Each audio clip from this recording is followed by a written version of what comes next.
Good morning बच्चों। जैसा कि आप लोग काफ़ी संशय में पढ़े हैं कि परीक्षा कैसे होगा, किस ढंग से होगा, कैसे हम मतलब कि परीक्षा देंगे या ऑनलाइन होगा तो सर कैसे क्वेश्चन दे देंगे कि मैं कर पाऊँगी कि नहीं कर पाऊँगी या पाऊँगा। ठीक ना। तो बच्चों आज मैं एक उदाहरण, इसमें तो शॉर्ट आंसर कोई वैसा नहीं दिया है, लेकिन अगर मैं बताने का प्रयास करूँगा और मुझे आशा है कि आप लोगों को समझ में आ जाएगा। ठीक ना। देखिए कि इसमें एक आप देख रहे हैं कि निम्नलिखित अनुच्छेदान पठित्वा तद आधारितानां प्रश्नानाम् उत्तराणि लिखित। तो हम एक लेसन जो है आपका सेकंड लेसन विचित्र काकः, उस लेसन से मैं एक ये छोटा सा लिया हूँ पैराग्राफ। तो इस पैराग्राफ को हम पूरा अच्छे से पढ़ेंगे। तो जैसे कि आप बुक को अच्छे से पढ़िएगा, ठीक ना। बुक में जो चैप्टर है, चैप्टर का जो पैराग्राफ है उसको मैं पढ़ाया हूँ और एक नहीं दो दो बार मैंने उसको रिवाइज किया हूँ। तो एक बार आप उसको अच्छे से पढ़िएगा। जैसे कि इसमें है पुरा कस्मिंचित ग्रामे एका निर्धना वृद्धा स्त्री न्यवसत। ठीक ना। कि पूरा कस्मिंचित कोई गांव में, पुराने प्राचीन किसी गांव में एक निर्धन वृद्ध स्त्री निवास करती थी। तस्यैका दुहिता विनम्रा मनोहरा च आसीत्। उसकी एक दुहिता माने की पुत्री विनम्र और सुंदर थी। ठीक ना। एक बार माता स्थाल्याम तंडुलानीम क्षिप्य, माने कि एक बार थाली में चावल को रख करके पुत्रिम आदिदेश, पुत्री को आदेश दी कि सूर्या तपे तंडुलान खगभ्यो रच, कि सूर्य के ताप से चावलों को पक्षियों से रक्षा करना। किंचित कालांतरम, कुछ समय के बाद, एको विचित्र काका, एक विचित्र कौवा, समुड्डीय माने उड़ता हुआ, ताम उपजगाम, वहाँ पर आ गया। ठीक ना। ये आपका क्या हो गया, ये पैराग्राफ हो गया। ठीक ना। अब यहाँ पे देखो कि एक पदेन उत्तरे, तो एक पद में ये उत्तर पूछा गया है। क्या है कि वृद्धा स्त्री की दृश्य आसित, माने कि वृद्धा स्त्री कैसी थी। ठीक ना। तो अब यहाँ पे जैसे कि मैं क्वेश्चन पूछ दूंगा कि वृद्धा स्त्री की दृश्य आसित, और वहाँ पे मैं 3 ऑप्शन दे दूंगा। मान लो कि एक ऑप्शन में हमने दिया कि लोलुपता या लालची। ठीक ना। दूसरे में हमने दे दिया विनम्रा, और तीसरे में हमने दे दिया निर्धना। ये 3 ऑप्शन आपके पास है। ठीक ना। तो हम इस पैराग्राफ को पढ़ेंगे कि पुरा कस्मिंचित ग्रामे एका निर्धना वृद्धा स्त्री न्यवसत। तो यहाँ पे तो निर्धना है और सर 3 ऑप्शन दिए हैं। क्या क्या कि विनम्रा, लालची, अगर बोल देंगे कि लालची। ठीक ना। उसको हम लालची को बोलते हैं लोलुपता। ठीक ना। और निर्धना, तो इसमें तो निर्धना दिया हुआ है, तो क्या लिखोगे आप, निर्धना लिख दोगे। तो वह आपका सही है कि वृद्धा स्त्री की दृश्य आसित, वृद्धा स्त्री निर्धना आसित। ठीक ना। अब सेकंड क्वेश्चन इसमें है कि वृद्धा यह की दृश्य दुहिता आसित, कि वृद्धा की कैसी पुत्री थी। ठीक ना।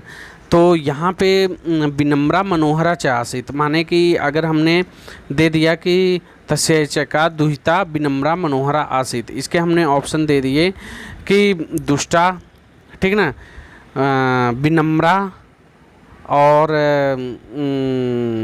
दुष्टा तो हो गया, और एक कोई एक और उदाहरण मान लो कि दे दिया। ठीक ना। तो वहाँ पे आप उसकी पुत्री कैसी थी, विनम्रा थी। ठीक ना। विनम्रा थी, विनम्र थी, मनोहरा, विनम्रा मनोहरा। ठीक ना। तो ये आप वहाँ पे टिक कर दोगे तो वो ऑप्शन आपका क्या हो जाएगा, सही हो जाएगा। आई बात समझ में। अगर स्कूल खुलता तो मैं इसको बोर्ड के माध्यम से आपको समझाता, लेकिन मैं आशा कर रहा हूँ कि आपको ये लेसन, ये जो मैं बताना चाह रहा हूँ, समझाना चाह रहा हूँ, वो आपको समझ में आ रहा होगा। ठीक ना। अगला है पूर्ण वाक्य। पुत्री माता की मादी देश, इसे छोड़ दो। ठीक ना। पूर्ण वाक्य जो है ये आपका इसमें नहीं पूछा जाएगा। पूर्ण वाक्य में अब ऑनलाइन में कहाँ लिखोगे आप। ठीक ना। अब अगला देखिए कि थर्ड है भाषिक कार्यम। इसको हम उसमें एमसीक्यू में कर सकते हैं। जैसे है अनुच्छेदे न्यावसत इति क्रियापदस्य कर्तृपदम किम। अब देखो कि अनुच्छेद है, इसमें न्यवसत शब्द है ना, फर्स्ट ही वाक्य में देखो कि वृद्धा स्त्री न्यवसत, ठीक ना। अब इसमें क्रियापद का कर्तृपद क्या है, अब इसका कर्तापद क्या है ये पूछा गया है। तो हमने इसमें कर दिया पूरा, ठीक ना, एका और वृद्धा, ठीक ना। तो हमने ये 3 ऑप्शन दे दिया, पूरा, एका, वृद्धा।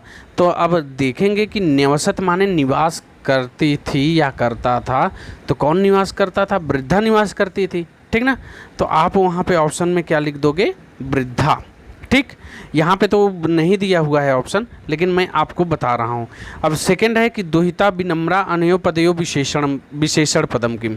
अब यहाँ पे देखो कि जो विशेषण पद है वह यहाँ पे क्या है, तो विशेषण पद माने कि जो विशेषता बतलाता है किसी का वही विशेषण कहलाता है। तो किसकी विशेषता, माने कि दुहिता पुत्र की विशेषता कौन बतला रहा है, विनम्रा। तो हमने यहाँ पे ऑप्शन दे दिया मनोहरा, ठीक ना, एका, और दे दिया एक विनम्रा।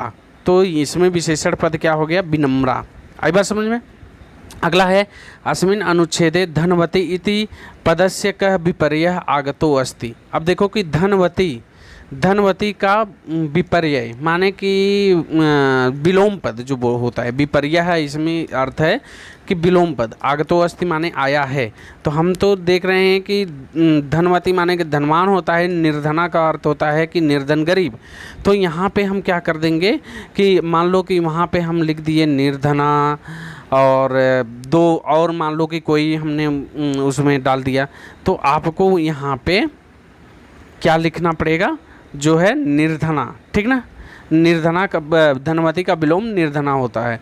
अब अनुच्छेदे जननी इतस्य पदस्य का पर्याय आगत है। अब जननी का पर्यायवाची यहाँ पे क्या आया हुआ है, ठीक ना। तो जननी का पर्यायवाची क्या है, यहाँ पे देखो कि माता, यहाँ पे एकदा माता स्थाल्याम तंडुला निक्षिप्य पुत्रिमा आदिदस। तो जननी का इसमें पर्यायवाची क्या है, माता। तो हम यहाँ पे कर देंगे पिता, मान लो कर दिए, एक ऑप्शन माता हो गया और एक ऑप्शन और कोई हो गया। तो आप उसमें कौन सा टिक मारोगे, माता। तो बच्चों हमें आशा है कि यह आपको समझ में आया होगा। तो यहाँ पे देखो कि 1-2 और हम मतलब कि दिए हुए हैं इस पैराग्राफ में, तो आप इसको, ठीक ना, अच्छे से एक बार देख लीजिएगा और ख़ुद बनाने की कोशिश करिएगा, ठीक ना। इन क्वेश्चनों को अगर बन जा रहा है तो बहुत अच्छा है, और अन्यथा मैं तो फिर से बताऊंगा ही, समझाऊंगा ही, ठीक ना। और मुझे आशा है कि आपको ये समझ में आया होगा, और नहीं समझ में अगर आएगा तो आप हमसे एक बार पुनः फिर मैं इसको समझाऊंगा। और बीच में मैं परीक्षा से पहले ही एक सैम्पल पेपर आपको डालूंगा, जिससे आप ब्रॉडकास्ट या लिंक के माध्यम से आप वहां पे जा कर के उसको आप सही से सही उत्तर लिख करके और अच्छे से समझ करके कि ऑनलाइन कैसे हमको परीक्षा देना है वो समझ करके हमको भेज देंगे, ठीक ना। धन्यवाद।